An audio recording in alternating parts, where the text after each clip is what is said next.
this is Judy from Bungalow Quilting and Yarn, and today I'm going to talk about my roller shades, my clutch roller shade kits that you can order from bungalowquilting.com, and they're simple and fun to make. You can choose any kind of quilting cotton that you really absolutely love, so you can have your favorite quilt fabrics hanging from your windows in your kitchen, your bedroom, your bathroom, wherever you find it to be appropriate.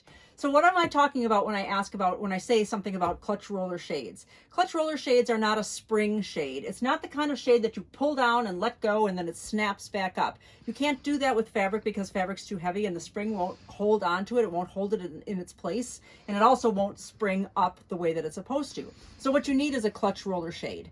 So what that is that there is a mechanism at the top on both sides.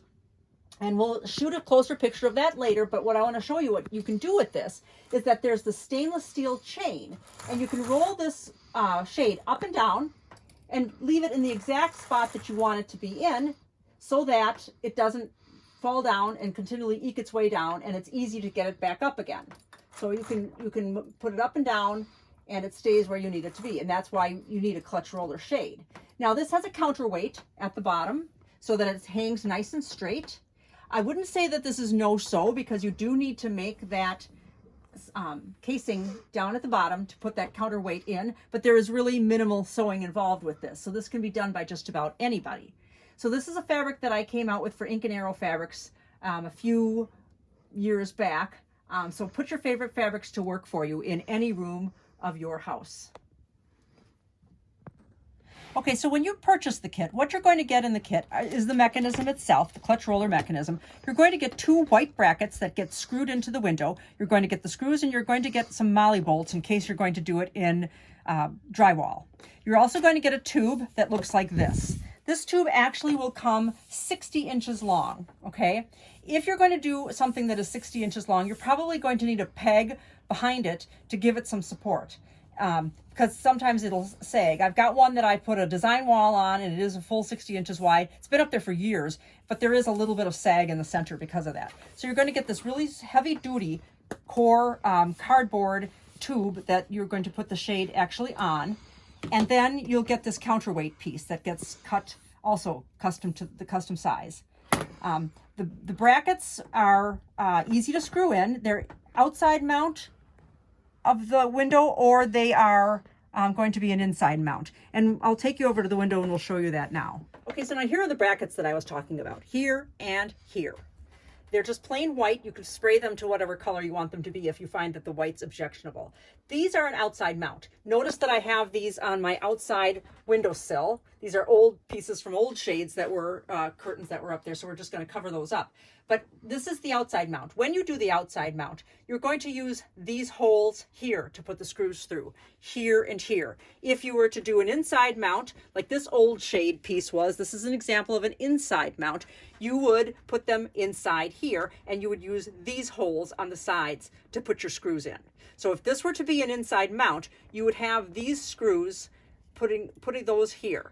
Now what you're going to do is you're going to measure from some point that makes sense to you on your window. Measure it from here down to where you want that to be, and measure it, and then measure the same distance from here to here so that you can put your brackets so that they're not cattywampus. You want them to be straight across. You can use a level if you want to. However you do this when you do your construction kind of jobs, this is what you would do.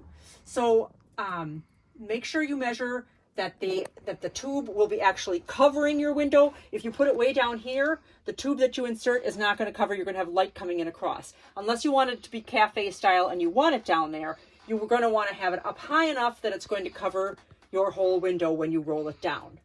So now here's an example of the piece when it gets done. So the chain is on the right hand side here. These come in and out. You can pop these in and out.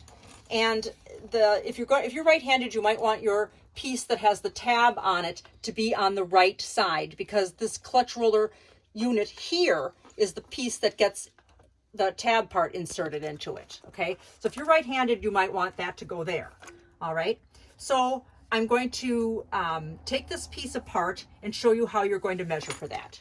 Okay, so if this came as a 60-inch piece, you're going to need to know how to measure for that and what the right measurement is going to be. So what you're going to do is it's a 2-person job. You're going to take this piece and you're going to take this piece, and you're going to put them on the brackets. So one person's going to hold these onto the brackets, and you are going to measure, once they're in those brackets, you're going to measure from this spot right here to this spot right here. So I want you to watch what I'm going to do. I'm going to put these up here, and I'm going to put that in here, and I'm going to put this in here the way that it's supposed to be. Would take some little maneuvering here to get it in. There we go.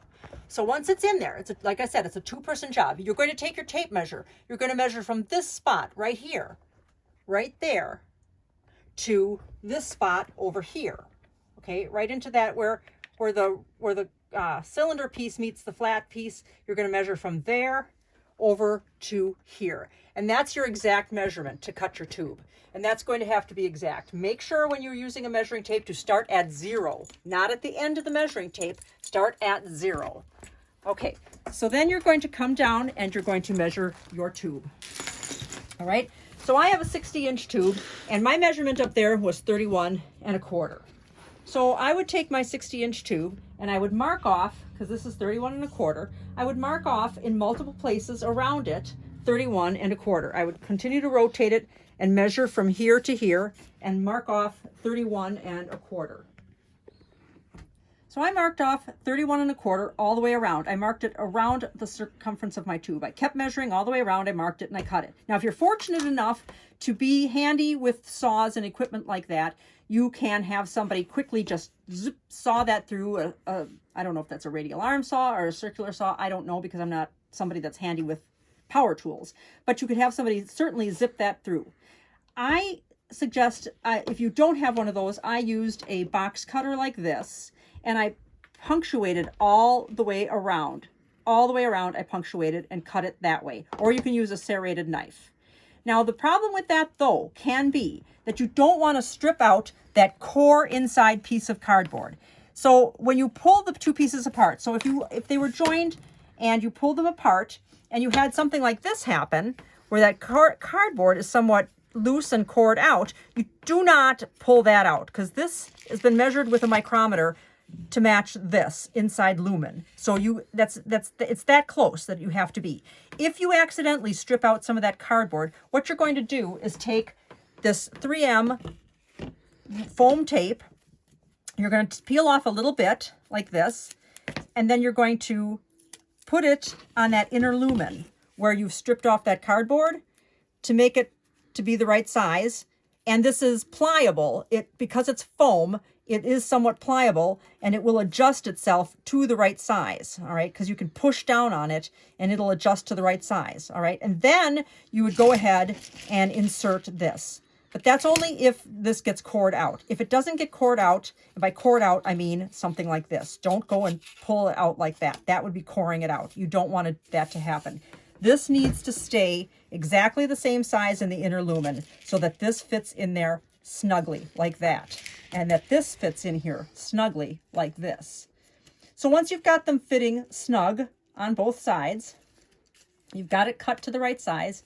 This is what I'm saying about fitting snugly. You might actually have to push it down on a table like this and insert it that way. There.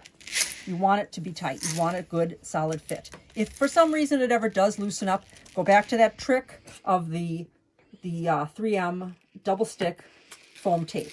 All right, so now I'm going to go up here and I'm going to put this up. You're going to start by putting it in on this side first. Okay, see how nicely that went in. And now this one, you might have a little bit of tension there, and you probably should. You should have a little bit of tension so that when you push it, it snaps in. You don't want it to be, if it's too loosey-goosey, you're going to need to move this bracket over a little bit, all right? If it's too long and it's too hard to get it in there, you're going to need to cut your tube a little bit shorter and cut it maybe, 1/8 of an inch shorter and work with it that way.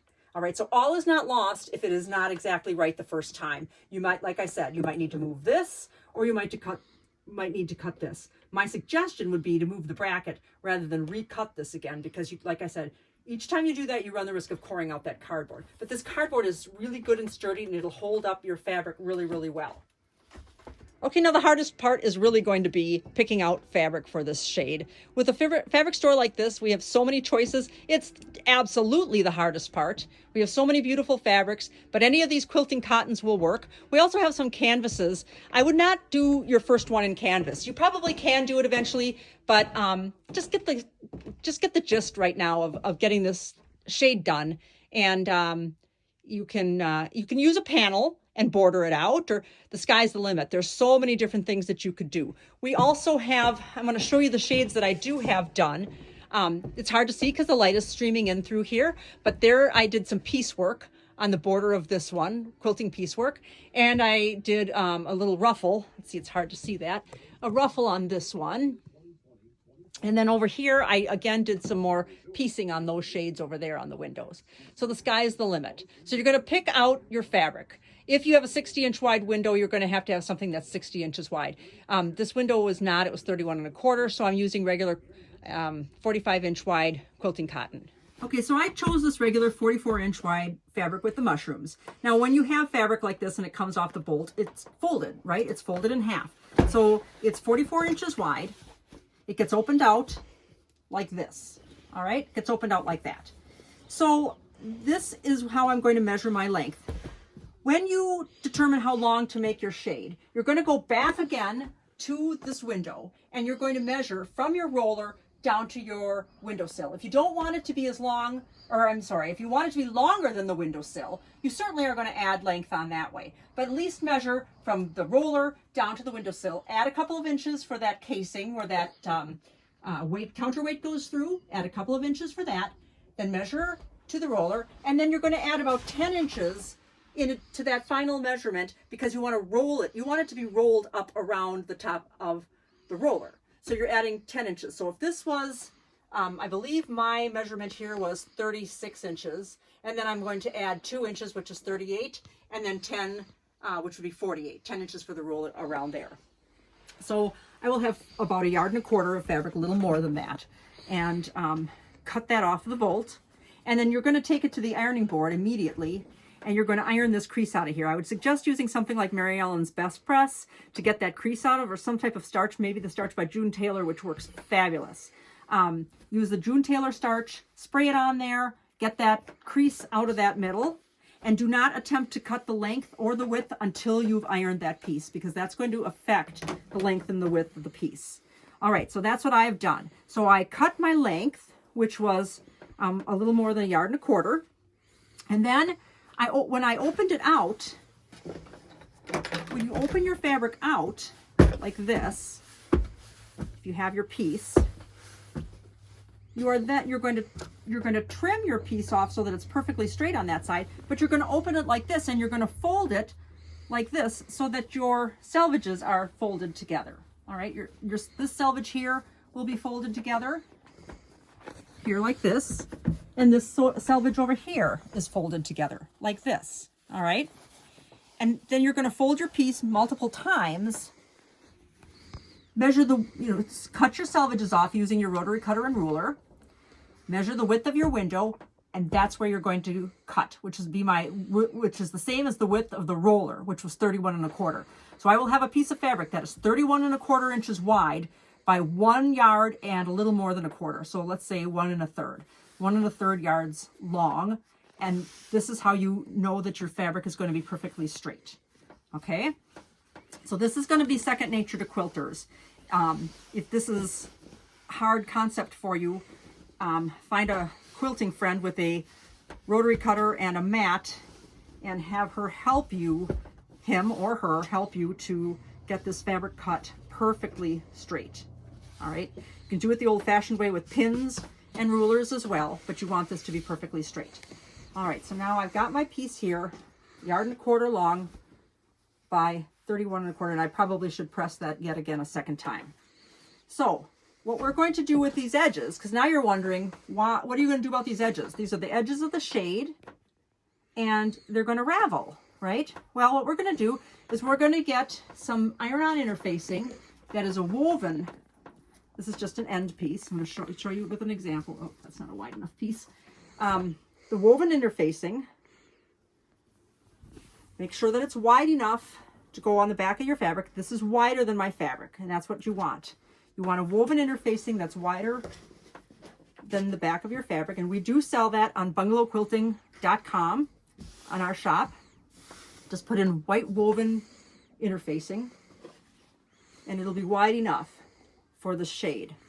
So what you're going to do is you're going to put your shade on top of your piece of woven interfacing, and then you're going to go to the iron, and you're going to iron this on. All right, we're going to iron this on, and then we're going to trim this entire thing down to the right size. All right, we're going to trim those edges, and then you're going to serge all the edges of your shade. All 4 edges of your shade will be serged after you iron this down and trim off your interfacing all the way around. Now, if you don't have a serger, you can zigzag it, or you can use Wonder Under, and you simply peel this back, put your Wonder Under tape right along the edge. It's a tape that's about as wide as this, and then you're just going to put it along the edge here, and then what you'll do is you'll press. All right, so you're going to press that. Now, you're not going to hem it. Don't turn it under and do a 1/4 inch hem. Do not hem the sides. If you hem the sides, if you hem the edges, it's going to be a big lump when you go to roll that shade up. It's going to be a lump, and it's not going to work. So if you don't have a serger, use either the Wonder Under or use a serger. Or I'm sorry, if you don't have a serger, use a zigzag. Use a zigzag or use the Wonder Under if you to finish your edges. Do not use a hem. Okay, this is what I would suggest using this June Taylor Quilter's Starch Savvy to get those wrinkles out.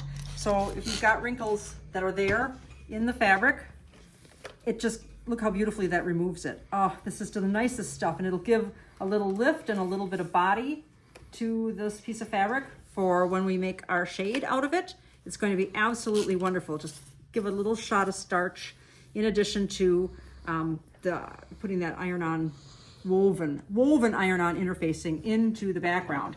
What I also want to say is that don't leave your iron on the woven iron-on interfacing for a real long period of time, because people will say to me, that iron-on interfacing, it didn't stick. Well, sometimes if you leave the iron on it too long, what happens is that the glue just absorbs right into that fabric instead of making it stick. It just gets absorbed. So don't leave it on there too long. And then of course, don't leave it on there too short, because then it won't stick either. So again, it's just a question of getting a feel for this and doing this multiple times.